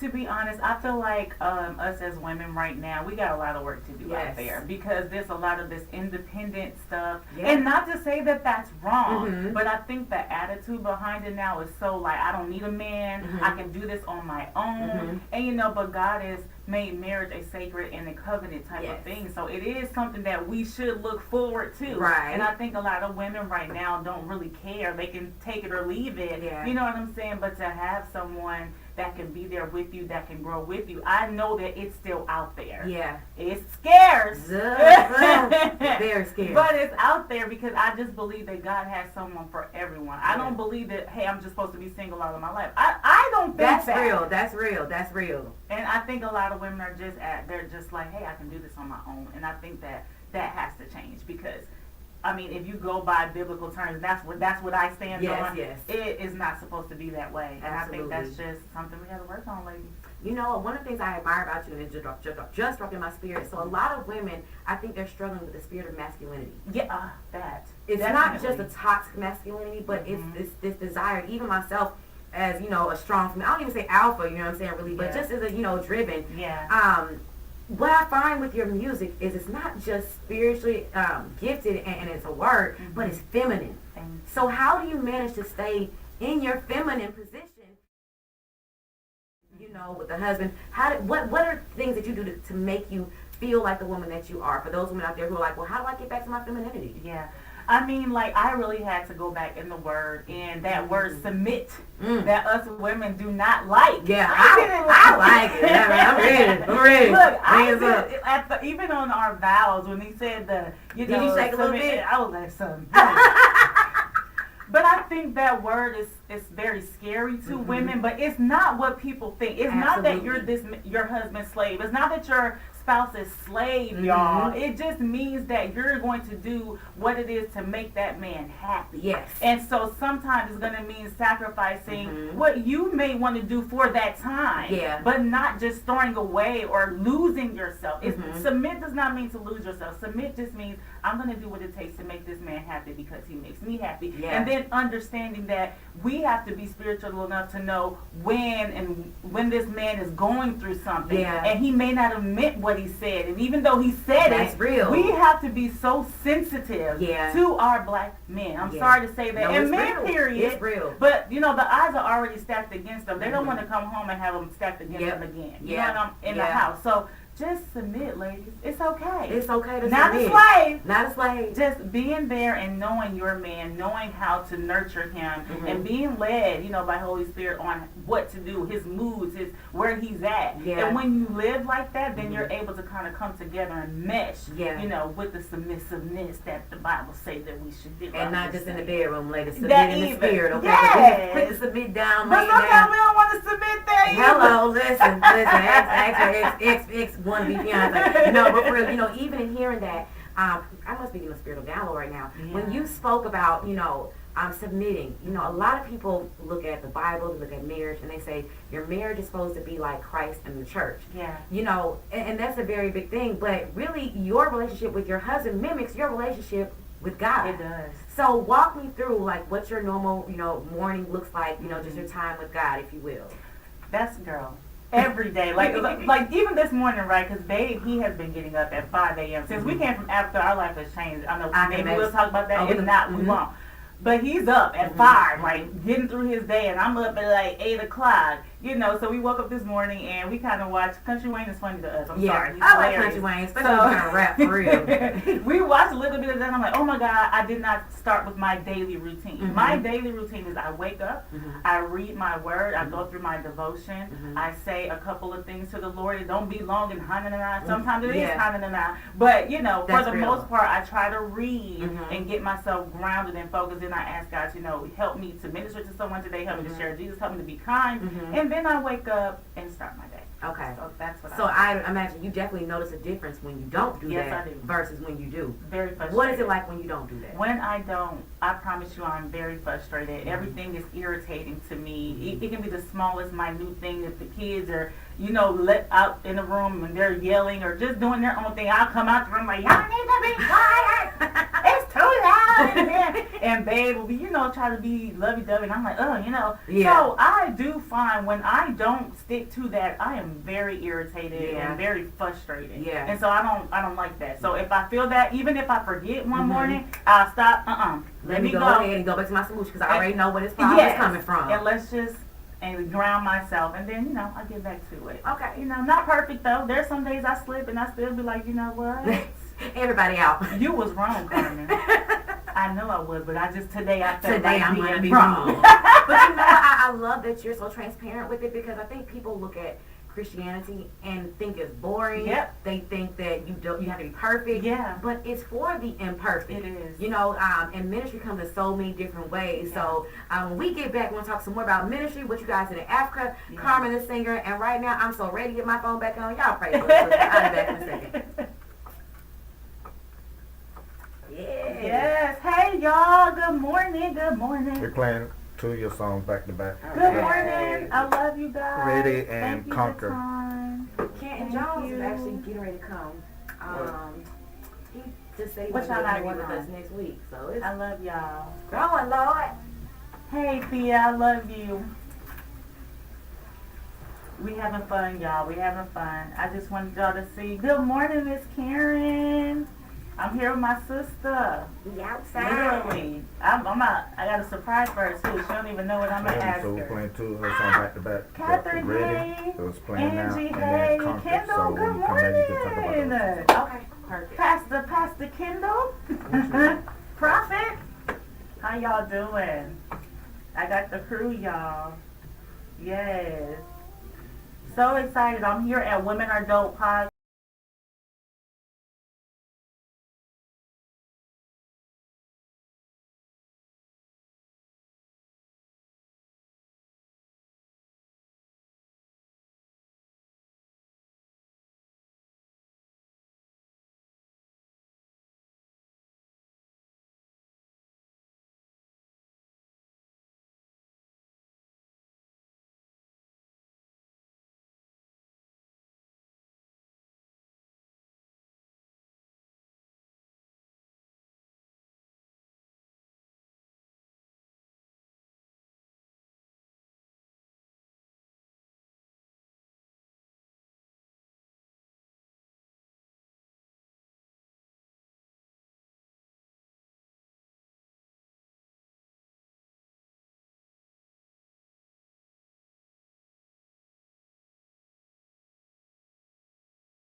y'all so much. Karmyn in the Girl, building. don't really. Hi. It's because Chelsea brings the goofiness out of me. And my nails is a mess. Anyway. I'm thankful I have all 10 today, okay? Yes. No, I had to There we bite go. them all. It was like boop boop and then like long and Yeah, I gotta think I'm go. gonna have to take a little break from the nails though. I was thinking that the other week. I was like, you know what? I've been doing it for years. No, did not. Nails the Hi, nail. Brother Mike. Hi, Brother Mike. So good to see you. Thanks This for is a watching. whole bill. I'm telling you. Yes. It's all on there. One of 150 One of my these other days. musical inspirations as a kid. Yeah. I appreciate you and my sister Bridget and the songs that y'all did back in the day. Definitely was inspiring for me. Hey, Miss Leslie, praying for you. Thank God for you. I'm believing God with you, Miss Leslie, and I love you so much. I've definitely been praying for you, though, and trusting God, you know, for what it is that He has for you in this part of your life. I love you. Sister Renee from Milwaukee. Hi. Sister Renee. No, like this is like people when I was like a little girl that went to my Aw. dad's ministry in Milwaukee. So good to hear, see. Now I can't see you, but to see you tuned in. Tell your daughters I said hello, Trinae. I see Trinae doing her music. Counting it. I'm about I to gotta do go it. back on y'all. I love everybody. 5, Thank you, Sister 4, 3, 2, 1. 101 TKO Radio. That was Karmyn with Conquer and Ready. Yes. Those are two powerful songs. Thank you, sis. Too powerful. Conquer. Thank you. Very strong word. Thank you. What does conquer, when you say that word, what happens in your spirit? Because for me, it's like, Let's be honest. Conquer, I feel like, was my confidence song because I struggled with my confidence as an artist. You know, Atlanta can be very competitive and very cliquish, and if you're not in a certain circle, if you don't talk to a certain person or be in a certain crowd, then you're not really deemed as important or deemed as an artist that is great. Yeah. And so I literally had to find myself and feel okay that my run didn't sound as great as this run, or that my tone may have not sound like this person's tone, or my song may not have sounded as great as this person's. Like, I really had to find my confidence, and honestly, it was when my relationship with God got stronger that I had more confidence in who I was. And I found that I found myself when I found my relationship closer with God. And so Conquer is definitely my song of confidence. Okay, like, hey, this is who I am. That's why that second verse say, won't let nobody hold me back. What, I don't even know my lyrics, but anyway, what's lyrics back? No, okay, anyway. So yeah, that song for me was my confidence song to say, Karmyn, no matter what people may think of you, this is who you are. And so now you need to conquer your dreams, your goals, and whatever it is that God has planned for you, because there is nothing that anyone else can do about it. And so that's why Conquer came. You gotta see how she just, and this is how it goes. You know what I love about it is you bring so much reality to gospel music. I feel like when people hear the term gospel music or Christian music, they feel like, oh my God, it's churchy and it's gonna. But you know, the same way you get in your car and you turn on Big Sean, bounce back to encourage you, you can play Conquer in that same aspect and really get that more energy because it's coming from God. You know, a lot of people say that music is energies and things like that. How do you feel about that? That is totally true. And I mean, music is very spiritual. If you go biblical, we know that Satan was the worship person, and music exuded from him. And so when he betrayed God and he had to be kicked out in the third of the angels, you know, that gift did not leave him. He didn't take away his gift. So now, you know, unfortunately, I hate to say this, but the industry is built on satanic principles. And so, yes, music is spiritual. That's why we got to listen to, you know, love-making music when you're ready to make love. When you're ready to get crunk, you're going to listen to some, I don't know who the new people are, but it was like Lil Jon and the East Side Boys. Everything served a purpose. Yes. When you want to smoke your weed, it's hey in the middle of the bar. You know Why what she I'm make saying? it sound like a old Negro? Hey in the middle. But no, it is definitely spiritual. Mhm. So, you know, you do have to really look at what you listen to, what that person is under, because a lot of people are into this witchcraft stuff, Yeah. and they don't even know. Don't even know it. They're mixing it, and they don't even Yeah, know. You know what yeah. I'm saying? So I feel like I have to set that standard and be that person and live my life the way that I'm living it to show, like, hey guys, and help people out to know, like, this stuff, it ain't supposed to mix. Yeah, You know, and being that it's satanic and people don't know, they just doing what they think is going to bring them wealth. Yeah, You yeah, know, because yeah. that's the thing now. People are just doing whatever. Whatever it takes. The Yeah. more ratchet, the more disgusting it gets. Whatever the to more get the them the numbers go money. up. That's it. So then it's fair to say, you know, like the case right now with YSL and Young Thug, they're talking about, you know, rappers' lyrics and can they be used against them. Yeah. I know what I believe, but what are your thoughts on that? I do believe that, but it's so messed up because they're being controlled by the upper people. They're being controlled by their labels. And they're signing these boys and saying, hey, we need y'all to write this. We need y'all to push this, which is an agenda in itself for our community to stay in a place of oppression. It's an agenda. Yeah. And unfortunately, when they're through with you, They gon' they're going to throw you to the wolves, and Yeah. they don't care. They They're don't going to look go back. find another one of you. As my husband said when he was in college, that's what they told him. He was on a scholarship, and he didn't want to do, I don't think, what the coach wanted him. Yeah. The coach told him, I'll just go find another one of you. And that's how they feel about us. You know what I'm saying? And I Yes. hate that our community is so wrapped up so into the blind money. to it. Yeah, yeah, But that's what they know, and they use it as a weakness to our people, especially our young black men. yeah. They know, like, hey, we can get them. If we can't get them with nothing else, we can get them with this We can money, get 'em and with we this can money make right them here. do whatever it is Mhm. that we want them to do. And I hate that for, you know, Gunna and all of them. I hate that, and I'm Yeah. actually praying for them. That's real. Because now they're just left. They're just And left. nobody cares. And nobody's checking nothing. No. And it's so funny. I had the singer JC in earlier this week, and one of the things that I remember JC, he would be in the club, and I'd be like, "What are you looking at on your phone?" And he would say, "I'm reading my Bible," and that never ever left me, and that's been over 10 years. So I'm talking to this last time, he was telling us, you know, I'm still that same way. Labels want to talk to me, but they want me to write X, Y, and Z. But I've made my path doing clean music because that's where it is. And it's even more funnier because he's actually getting ready to go to Ghana, Africa. And so I was saying my pastor just got back from there. So let's talk about how that experience was for you. You know, a lot of people say they want to move and operate in faith, but they don't get the opportunity. So before you tell me how it was for you, do you feel like you went through a spiritual process to get you ready for Africa? I do. And I feel like it's something that has always been in my path or my journey of my life, because I've always said my first passport stamp I want to be able to go out of the country to Africa. And this was over 10 years ago. And then once me and Pastor T got married, it was like, hey, eventually we just gonna move to Africa because if America go crazy, like we not gonna stay here. We moving to Africa. And this was over 10 years ago. And so I believe that it was always placed to me. I mean, not only that, just people have spoken into my life and said, I see you in Africa. I see you. And just recently someone told me that right before, you know, we were asked to come for a little bit, it was expense paid. We just went. And so I knew at this moment that it was a time. And right at the beginning of the year, it just came to me. Pastor T was like, babe, we're going to Africa this year in January. And I was like, what? Why you say that? He was like, I don't know. I just feel like this is Before time. you even had any type of inkling, anything. No, we didn't plan the trip. We just said it. We've been saying it for over 10 years. So I knew that this was a part of, you know, our destiny. And for whatever reason, we're still trying to figure it out. But that experience. So what were your thoughts, you know, going around Africa, knowing that 10 years ago this was something that was on your prayer bucket list?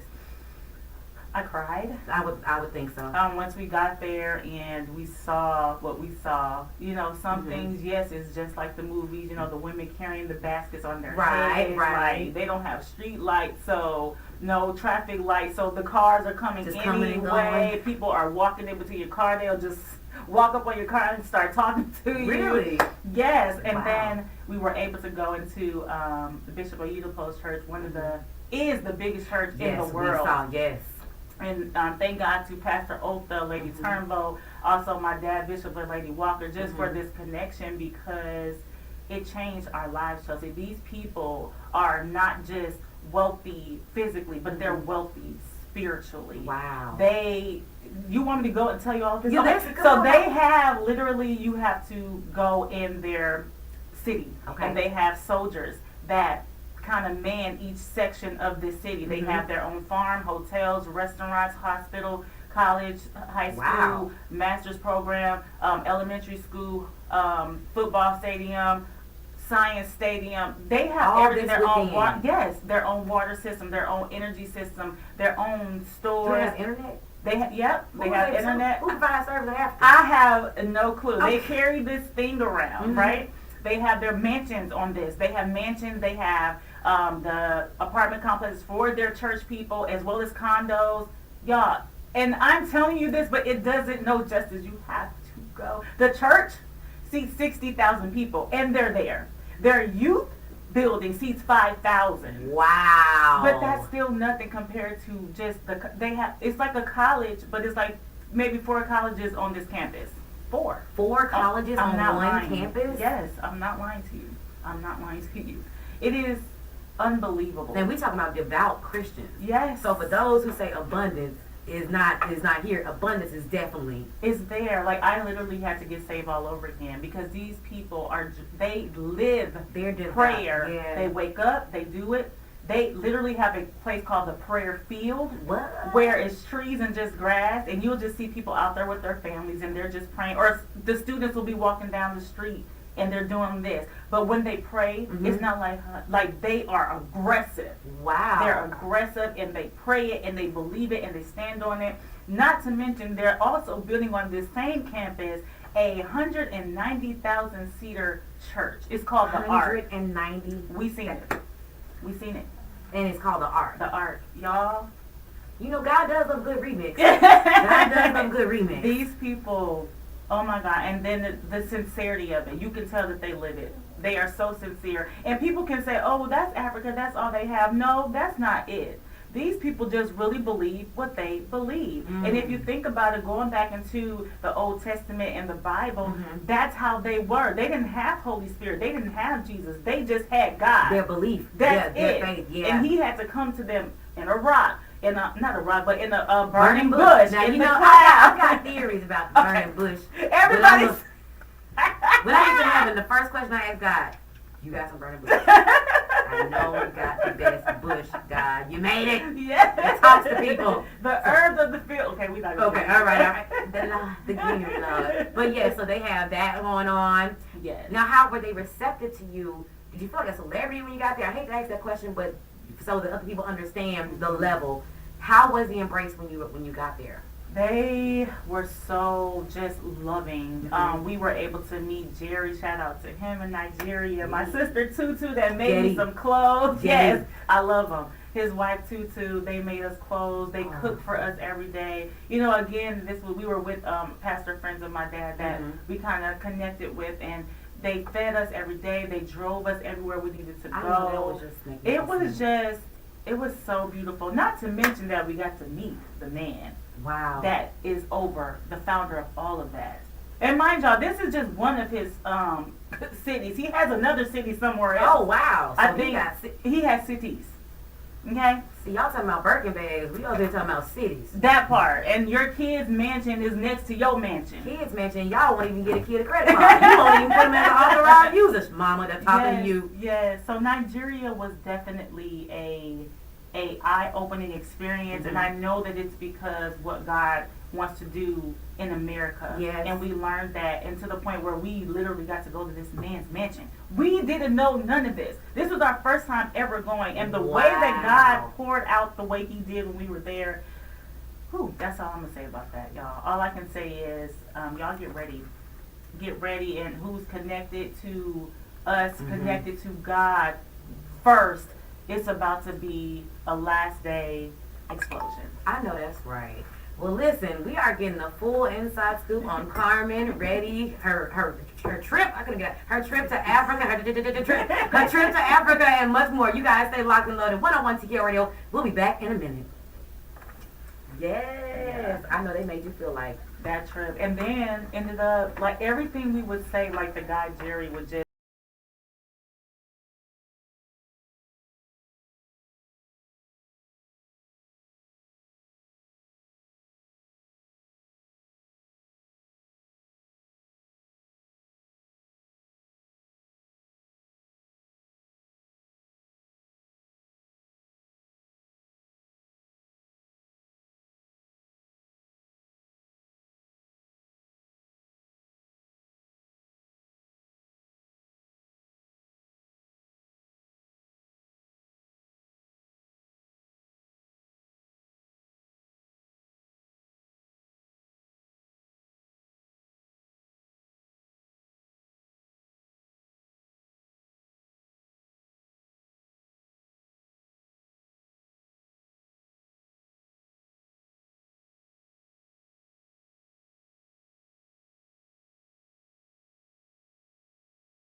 We did not want to come back. Oh. Like, even just the airplane ride coming home, you can feel the difference in the atmosphere, you know, landing here in Atlanta. Peaceful, I can just... Man, but it definitely, like I said, it opened our eyes to a lot of things. A lot of things that we thought was, you know, important was not really important anymore. And it really just made our focus on what it is that we're supposed to be doing right now. You know, we can't think about tomorrow. We can't even think about last month. But what it is each day, what are we supposed to be doing right now? So it helped us to really focus in on, you know, where God wants us. Yeah. You know, we had a lot of questions before we went. Even just the trip alone, we were there kind of like, why are we here? You know what I'm saying? We knew we've been saying we wanted to come. But come on now. But why are we here? And so we were able to see where God wanted to take us, and things that He and I had talked about, you know, together personally, and things we may have talked about with my mom and dad that we said we wanted to do. God allowed us to go over there and see. Like, okay, y'all say y'all want to do this. Let me show you what it looks like. Yeah, this is what it looks like. And so this you is the know, crazy other thing too. They are 5 hours ahead. Okay. So in my eyes, in my spiritual mindset, I'm like, we were in the future. 5 years. We were in the future. You were in the future. Seeing what's coming. What's coming, what is already is. So then, of course, when we fly back 5 hours back into Atlanta, it's like, okay, God's like, okay, I took you to the future to see what y'all been talking about, to see what y'all need to do. But now that y'all seen it, go back. And don't make me speak in tongues. Look now. Go back. Now, I need y'all to go back, and I need y'all to do the same thing, what y'all saw over here in America. So we are changed forever, Chelsea. I will never, ever be the same. Nobody can make me denounce what I believe in, what I stand for. I don't care anymore if I'm by myself. I don't care if I feel like, you know, I'm alone. Nobody wants to invite me anywhere because I'm the holy person. I'm okay. I'm cool with being there. I'm okay with being there because if I'm going to help you, and I'm trying not to cry, if I'm going to help you miss hell, if I'm going to help you maintain your soul and find the right place to be, then I will be that person. And I'm very passionate about that. Hey, God. I'm very passionate about that because I see so many people are being misled in what they think is important, and it's not. It's not important. These mass shootings, all of these things that are going on, the things that they feed us on the news, the monkeypox, now is that. Corona is kind of like, it's still here. You know, and I'm just so tired of us being oppressed and misled. But I know that it has to happen because the Bible says it. But I'm glad that God has chose me and chose my husband, you know, to be last day army people, you know, and so I'm sorry, I did not mean to get emotional, but I'm serious about this. And see, that's what I love about you because, you know, in an era where, and I'm going to take it there today, y'all, you know, there are a lot of, it's Pride Month. You know, we love everybody, but Christians have been given a bad name when it comes to that. And so to see you so passionate and to really be an example of love, that is the ideal Christian. That is the way that we're supposed to be. It's not supposed to be beating people over the head and you better. We have to be open-armed with love and ready to, you know, minister and counsel these people because we too are still being delivered from things. So for you as an artist and for you experiencing that, in your walk, if there are 3 things special that you like about your walk, because each walk is personal, what would you say, Karmyn's top 3 things, your top 3 God things that just make your walk extra special? I think my number 1 is humility. I don't feel like I'm better than anybody, but my humility, I feel my kindness towards people, because like you said, I may not agree with your lifestyle, but I don't hate you. I may not agree with something that you may do, but I don't hate you. You know what I'm saying? I'm going to love you through that. But if you ask me something, I'm going to tell you the truth. So my humility, my kindness, and then I would have to say, this may not be a God trait, but just my goofy, approachableness. I think I just made up a word. We'll take it. But I love that I have, you know, that's one of my prayers. God, keep me humble. No matter where you take us, no matter, you know, the status that the world may say, keep me humble and don't let me lose sight of what, you know, what I stand for and where my foundation lies. So humility, my meekness or kindness, and then my goofy You gotta have the person that nice Yes. twist to it. It's a whole little conundrum going on. Yes. And that's a beautiful thing because as an artist, you have to be, multidimensional. And as a Christian, it's okay to be multidimensional if those things are aligning with what you have going on. Yeah. So your experience with other gospel artists, how do you feel when you're around other ones? Honestly, I haven't, to be honest, really collabed with anybody that's out there. I desire to, you know, I want to do it, but again, finding my confidence and just, relaunching and redoing music, because so many times, as artists, we want to lay it down. Yeah. But now getting to this place, yes, I'm very open to it. But honestly, I want to do it with somebody international. So Africa, Barbados, where y'all at? Yeah, I love that. Yeah. And I gotta point out the fact that you said God showed you the future.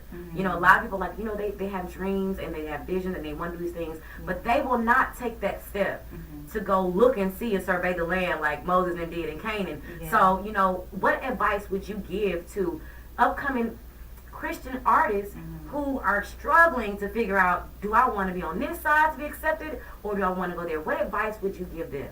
I mean, I can say what changed my mind about not wanting to do R&B was the purpose of it. And I say this on all the interviews I've been doing. Like, at first, I was just like, I don't want to sing to get an applause. I don't want to sing to hear, oh, you did a good job, or that was a great performance. But I wanted to sing music that people would say, you changed my life. You helped me, in my time of darkness. You gave me hope and joy. And when I didn't want to believe anymore, I listened to your music and I was able to believe. So I wanted to sing music that would change people's soul. Not change their soul, but that would change their lives, but help them in their souls to go to the right place. So that's where, as an artist, guys, I would just say, don't depend or don't let other people dictate what you should do. Like, really think about, what is it that God has purposed you to do, and finding yourself in God, in Jesus, and just, again, being delivered from people. Don't let people stop you from doing what you think you're supposed to do. Yeah.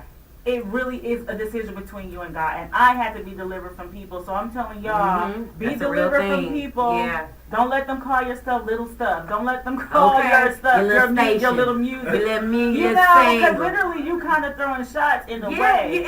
You are blatantly throwing shots. See your little station. I see your little. No, it's not little. No, nothing about it's little. Right. Yeah. So you guys just don't let people dictate what it is that you're supposed to be doing in your purpose. Don't let people do that. Before I forget this, how we were talking about little. Being raised in the church, a lot of times we're taught not to be confident, or we're taught that our confidence can be arrogant, or so. How do you find that? I know the answer, but for our listeners, how do you find that fine line where you are confident and able to even take a compliment? Because sometimes we're not able to say, "Oh, that song doesn't." Oh, thank you. Like you have to learn to receive. So how did you learn to receive from other people who were also experiencing the greatness of God through you? I mean, I feel like I had great leadership. Like, I come from leadership that is for the people for real. And I seen where my dad and my mom, sold stuff in the house so that the church could have. I've seen where our lights were cut off because they were trying to make sure the church lights were on. I've seen the sacrifices that my parents have made. And so for me, it just made me feel like their humility in their heart for the people was something that was instilled in me. So I never really had that arrogant feel. Even now, if they ask me to sing or do something, they're like, y'all already know Karmyn's so shy, or, she real. Because I really am. I'm not trying to fake and be. You really are. Right. I'm not trying to fake this. Like, I really do feel nervous sometimes. I really am this humble, shy person. You know what I'm saying? And so I really think the leadership and being able to know that you have someone that taught you to be a certain way, and that you can shine still outside of this pastor, or shine still outside of the first lady. And like, I feel like your leadership and how you're being taught is something that shows, where you should stand as far as your confidence, or you're not being arrogant. This is what God has called you to. And to have somebody to tell you that and say push and do that, then I think that takes away from that. Oh, you're just trying to outshine the pastor. Right, but you have confident leadership is going to develop confident, leaders as well. Yes. Okay. So listen, y'all getting all the scoop. When we come back, we're going to have a few more questions from my girl Karmyn. Keep it locked and loaded at 101 TKO Radio, knocking them out the box. Yes, Hey, Lydia. I love you. And I Everybody. need, yeah.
not out, but we just got it back. So y'all be looking for that maybe in the next week or two. And then I definitely want to get back in the studio to record some new music, just working with different people, because I've always done everything myself, Chelsea. Yeah, The background vocals, the writing, the arranging, triple besides threat the all the music, way. you know, and so I'm ready to see the sound when I work with someone else and see what maybe their thoughts are. I like that. I'm very, very open to doing that with music.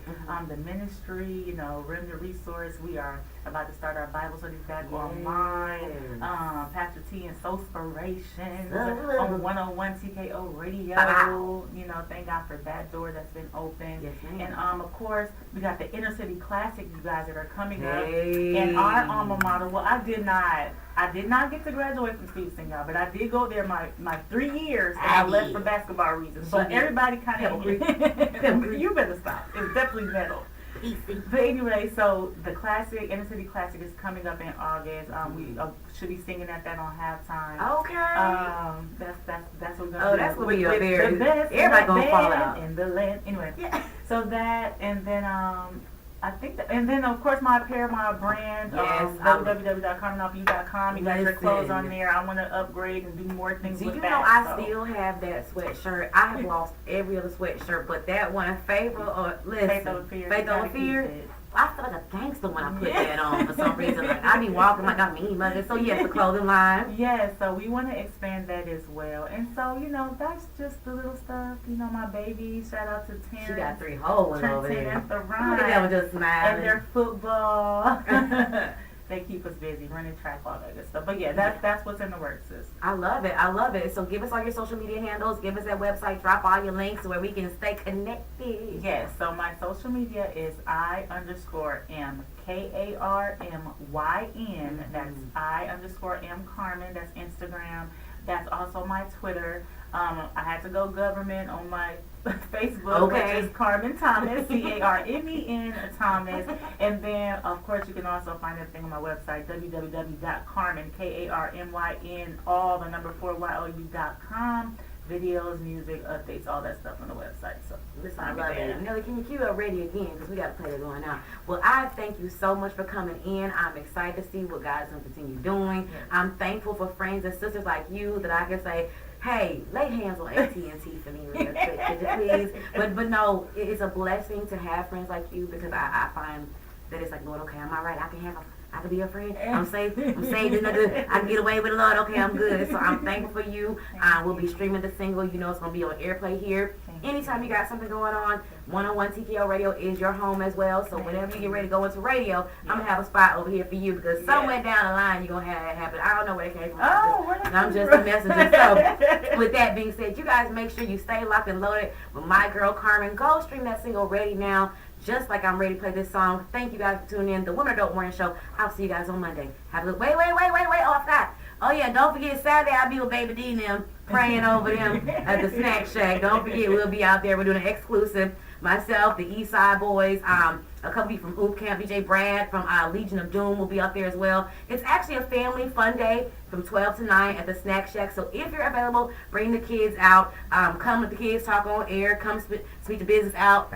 And the address, that's a whole lot. Go on my page and look at the address. I'm famous. I can't give y'all my address over lot. No, it's 2500 Park Central Drive, Stone Mountain, East Side. Just put East Side in waves and I'm sure it'll pop up. So thank you guys for tuning in. Stay locked and loaded. I'll see you on Monday. 101 TKO Radio. We are knocking out the box. Yay. The address, huh? What? Love you guys. Thank y'all for tuning in. Be on the lookout for other updates. Love y'all. Say bye to everybody.